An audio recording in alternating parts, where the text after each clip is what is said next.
GIT की smart class में आप सबका स्वागत है। और एडवांस टैली की इस क्लास में आज हम स्टार्ट करने वाले हैं पहला चैप्टर, जिसका नाम है storage and classification of inventory. आपने टैली बेसिक में इन्वेंट्री मैनेजमेंट करना सिखाया था मैंने आपको, जिसमें आपने क्लोजिंग स्टॉक के तौर पे 3,20,000 क्लोजिंग स्टॉक तैयार किया था। उसमें क्या किया था आपने? Stock group, category, item, unit, ये सारी चीजें बनाई थी। उन्हीं सारी चीजों को व्यवस्थित करना इन्वेंट्री मैनेजमेंट कराता है। अपनी स्टॉक को मैनेज करना, कितनी चीजें आई, कितनी गई, क्या हुआ क्या नहीं हुआ, ये सारी चीजों को रेखा जोखा रखना। कह रहा in previous level you have learned about the different sector of business. आपने पढ़ा जो अलग अलग सेक्टर है, कोई ट्रेडिंग है, कोई मैन्युफैक्चरिंग है, कोई सर्विस है, समझ रहे हो, कोई गुड्स वाला है। ये सब चीजें क्या है, अलग अलग व्यापार लोग करते हैं। कोई लोग बनाते हैं, कोई लोग उसको दुकान तक पहुंचाते हैं, कुछ लोग दुकान से लोगों के पास पहुंचाते हैं। ये सब क्या है, टाइप्स ऑफ बिजनेस है। Understood the importance and different stages of accounting cycle. और आपने देखा कि कुछ महत्वपूर्ण और अलग अलग फेज की चीजों को देखा आपने अकाउंटिंग साइकिल की, like recording the of transaction in general. यानी आपने देखा कि कैसे इस ट्रांजेक्शन को रिकॉर्ड करते हैं जनरल में, ठीक है। लेजर की पोस्टिंग करना, प्रिपरेशन ऑफ ट्रायल बैलेंस यानी तलपट तैयार करना, and understanding of the financial statement like profit and loss account and balance sheet. और लास्ट में आपने क्या देखा कि कैसे हम लाभ हानि खाता बनाते हैं और आर्थिक चिट्ठा कैसे तैयार करते हैं। सबसे आखिरी में आर्थिक चिट्ठा ही बनाया जाता है, बैलेंस शीट। याद आ रहा है ना? ठीक। और प्रॉफिट एंड लॉस अकाउंट से ही पता चलता है कि हमारे व्यवसाय में लाभ हुआ है कि हानि हुई है। ठीक है, ठीक। अब देखिए उसमें क्या क्या है, कॉन्सेप्ट ऑफ अकाउंटिंग, यानी कि अकाउंटिंग के कॉन्सेप्ट दिए हुए हैं। Double entry system of accounting, golden rule, हाँ, रिकॉर्डिंग बिजनेस ट्रांजेक्शन को रिकॉर्ड करना, और क्या है, प्रिपरेशन ऑफ फाइनल स्टेटमेंट, और फाइनल स्टेटमेंट तैयार करना, जिससे ये पता लगाया जा सके कि वास्तविक में हमारे व्यापार में क्या चल रहा है। ठीक है, ये सारी चीजें करते हैं। जैसे नहीं पढ़े थे आप लोग, पहले हम लोग जर्नल एंट्री करते हैं, तब लेजर की पोस्टिंग करते हैं, तब ट्रायल बैलेंस आता है, तब पीएल अकाउंट आता है, तब लास्ट में बैलेंस शीट आता है। वही फॉर्मेट तरीका है।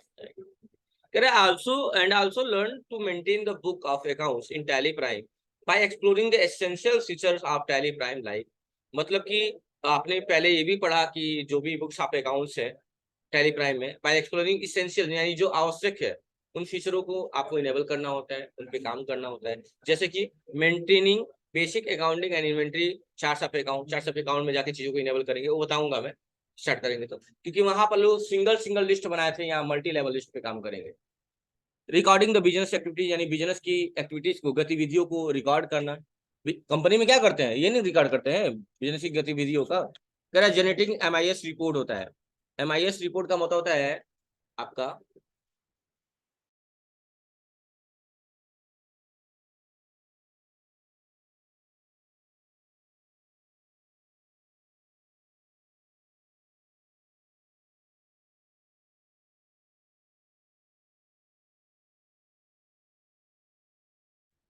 तो एमआईएस का पूरा नाम क्या होता है? Management information system. यानी कि किसी चीज को मैनेजमेंट कर रहे हैं, मान लो स्टॉक को ही अगर हम मेंटेन करें, अपनी इन्वेंट्री को मैनेजमेंट कर रहे हैं, तो उनका इंफॉर्मेशन जो सिस्टम होता है, भाई टैली में वही करता है ना, किसी को इंफॉर्मेशन, उसकी सूचनाओं को क्या कर रहे हैं, इकट्ठा कर रहे हैं, उस रिपोर्ट को तैयार कर रहे हैं। तो एमआईएस का पूरा नाम क्या होता है? Management information system. लिख लीजिएगा आप लोग एमआईएस, आप उस फाइल पे लिख लीजिएगा, पेन पेंसिल से, इंपॉर्टेंट है। ये नहीं कि याद है तो बहुत अच्छी बात है, लिख लेना चाहिए कभी भी, थोड़ी बड़ी चीजें लिखनी चाहिए। सिस्टम,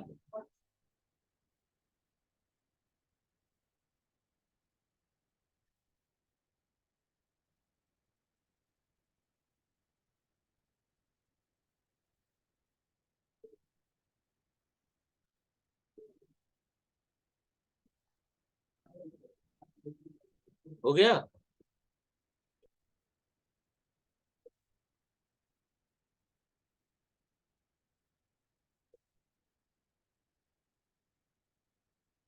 तो दिक्कत है क्या?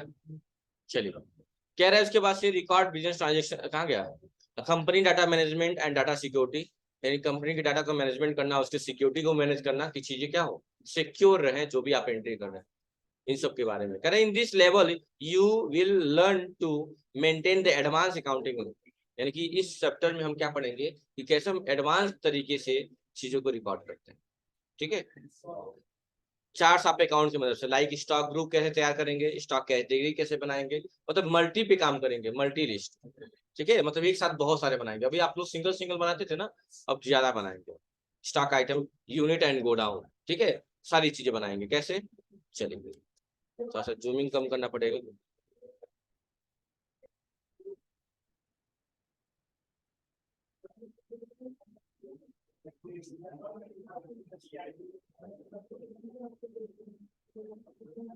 आप कह रहे हैं सप्लाई ऑफ चैन, नीचे कर दें।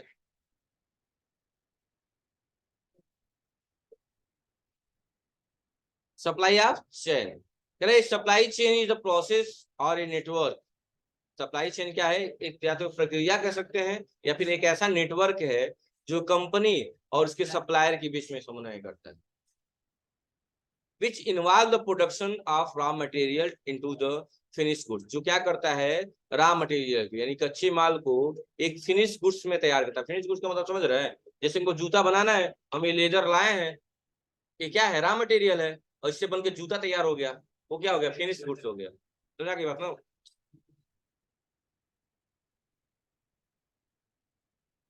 ठीक है, इसके बाद क्या कर रहा है, कह रहा है it include different activities like product place where, मतलब इसमें और भी सारी चीजें आती हैं कि प्रोडक्ट को कहाँ बना, कहाँ प्लेस किया, कहाँ रखा, कहाँ स्टोरेज हुआ, कहाँ सोल्ड किए या कहाँ कंज्यूम हो रहा है, movement of goods from the store and to distributor retailer और कंज्यूमर, और ये सारी चीजें कि कहाँ से कहाँ तक मूव की, जैसे स्टोर कीपर से लेकर डिस्ट्रीब्यूटर से लेकर रिटेलर तक और कंज्यूमर तक, इस सारी रिकॉर्ड यही मेंटेन करते हैं supply of chain. Supply of chain क्यों कहा गया, चेन की बात क्यों कही, चेन का मतलब होता है सीरीज। जैसे क्या होता है, इवापोरेशन का ही प्रोसेस अगर पूछा जाता है, इवापोरेशन और कंडेंसेशन, तो ये आपका पॉन्ड है, तालाब है, यहाँ से चीजें इवापोरेट होती हैं ड्यूटिंग, ड्यू टू किसके प्रेजेंस में, ड्यू टू हीटिंग, और यहाँ क्लाउड बनती हैं, और due to cooling effect it condense and it's in the form of the rain, और क्या होती है, बारिश के रूप में फिर से वहीं वापस आ जाती है। तो ये क्या है, एक चैन है ना, तो यही चैन की बात यहाँ की गई है कि क्या, कोई सामान जब फिनिश गुड्स में तैयार हो जाता है, जो सामान क्या कहता है, फिनिश गुड्स में, ये तो बार मिटता नहीं कभी, फिनिश गुड्स में तैयार हो जाता है, तो वही बात कहा है कि, कहाँ गया जी, स्टोर हाउस से लेके डिस्ट्रीब्यूटर या रिटेलर्स और कंज्यूमर तक ये एक चैन चलता रहता है। Supply chain also represent the step its take to get the product और service from its original state to the consumer. क्या कह रहा है कस्टमर, क्या कह रहा है, सप्लाई चेन जो है वो क्या रिप्रेजेंट करता है, उनकी स्टेप को, यानी उनके कार्य को, जो कार्य वो कर रहे हैं, जिस स्टेप से एक एक करके स्टेप को फॉलो कर रहे हैं, प्रोडक्ट या सर्विस को कहाँ तक पहुंचाने में, किसी शहर, किसी राज्य या किसी कस्टमर तक पहुंचाने में, उस स्टेप की रिकॉर्ड की बात की गई है यहाँ पे। कोई सामान बना, फैक्ट्री से बाहर निकला, तो रिटेलर के पास गया, होलसेलर के पास गया, कंज्यूमर के पास गया, ये सारी स्टेप की रिकॉर्ड करने की बात यहाँ की गई। समझ आ रही बात ना। कह रहा है सप्लाई ऑफ चेन मैनेजमेंट, कैसे इसके मैनेजमेंट को करते हैं, सुनिएगा। ये supply chain management is the management of the activities that involve, क्या क्या इन्वॉल्व है उनके भीतर, सुनिएगा। The procurement of raw material from the supplier, procurement का मतलब क्या होता है, राज, लिख लीजिएगा आप लोग, क्या लिखे हैं, प्राप्ति या फिर उपलब्धि भी होती है, कोई उपलब्धि पा लिए हम, उसको भी प्रोक्यूरमेंट में ही बोला जाता है।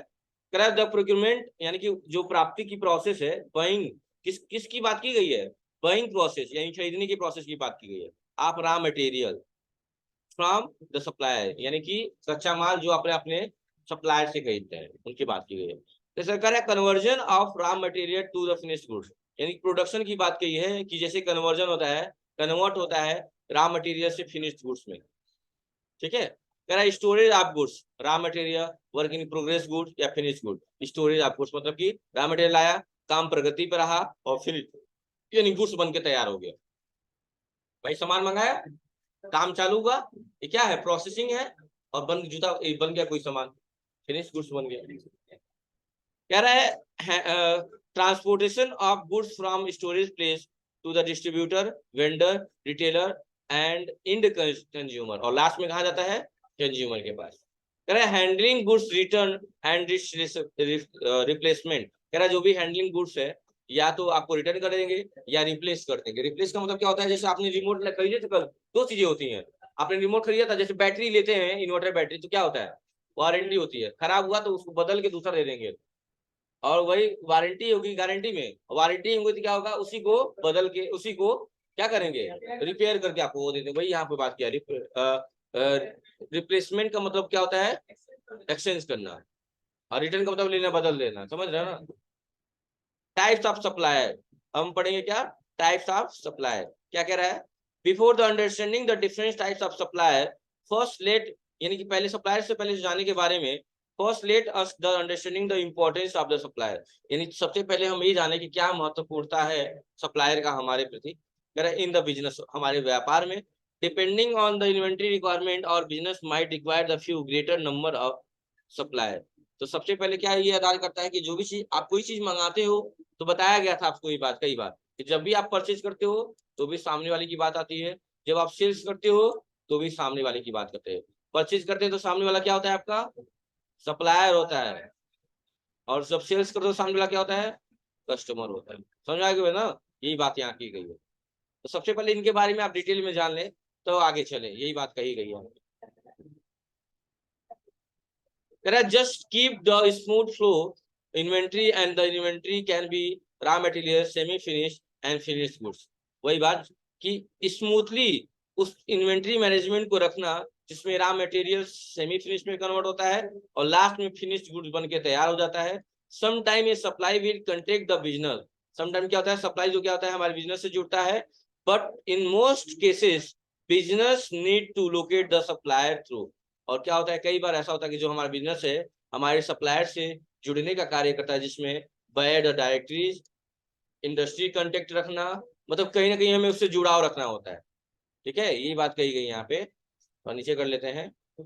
Through industry contact, business to business एलोपेज, मतलब ये क्या होता है बिजनेस टू बिजनेस एलोपेज का मतलब क्या होता है इस टेलीफोनिक डायरेक्टरी और बिजनेस, मतलब कि नहीं था कुछ फोन पे ही बिजनेस हो जाते हैं।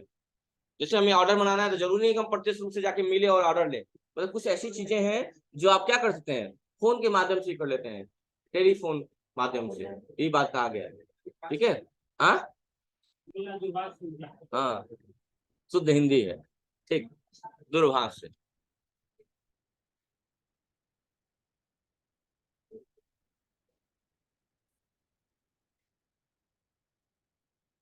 ट्रेड शो दिया है, व्यवसाय की बात किया है। ट्रेड का मतलब क्या होता है व्यवसाय होता है, और थ्रू ऑनलाइन भी कहा है कि ऑनलाइन भी कर सकते हैं। ठीक है, इस सारी दो चीजें बताए, चार चीजें कह रहा है। Supplier can be divided into two following category, इनको दो फॉलोइंग कैटेगरी में क्या है कैन बी डिवाइडेड इनटू है, टू नहीं है, कुछ निम्न वर्गों में इनको बांटा गया है, जैसे है manufacture, distributor, importer and trader. इन भागों में इनको बांटा गया है, किसको सप्लायर को। मैन्युफैक्चर का क्या होता है बच्चों, जो हाँ जो तैयार करते हैं, हाँ हाँ जो उत्पादन करते हैं, जो उसको बनाते हैं। मैन्युफैक्चरिंग का मतलब क्या होता है उत्पादन होता है। और डिस्ट्रीब्यूटर का मतलब क्या है जो लोग उसको बांटते हैं। हाँ, और इंपोर्टर का मतलब जो इंपोर्ट का मतलब क्या होता है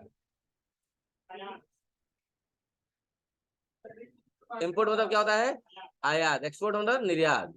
ठीक है, और ट्रेडर का मतलब जो लोग व्यवसाय उसका करते हैं, जो लोग क्या करते हैं उसका व्यवसाय करते हैं। इन चार भागों में बांटा गया है कि पहले मैन्युफैक्चरिंग हुई, जैसे अमूल फैक्ट्री है वहां से सामान बना आइसक्रीम, आइसक्रीम से उठा तो आपका डिस्ट्रीब्यूटर यानी कि जो डिस्ट्रीब्यूट करता है अमूल दुकान पे गया जो खड्डा रोड पे है, और वहां से दुकानों पे गया, इंपोर्टरों के द्वारा दुकानों पे गया, और वहां से ट्रेड जिसका व्यवसाय है वो लोग बांटते हैं अपना अपना आइसक्रीम।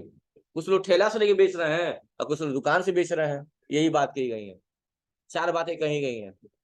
ठीक है, मैन्युफैक्चरर क्या कह रहा है कि दे आर द ऑनर होते हैं आप फैक्ट्री, वो कौन होते हैं फैक्ट्री के ऑनर होते हैं। ऑनर का मतलब मालिक, स्वामी, स्वामी। हाँ हाँ। कह रहे the raw material into finished product, dealing with the manufacturer directly gives the option for better pricing and flexibility।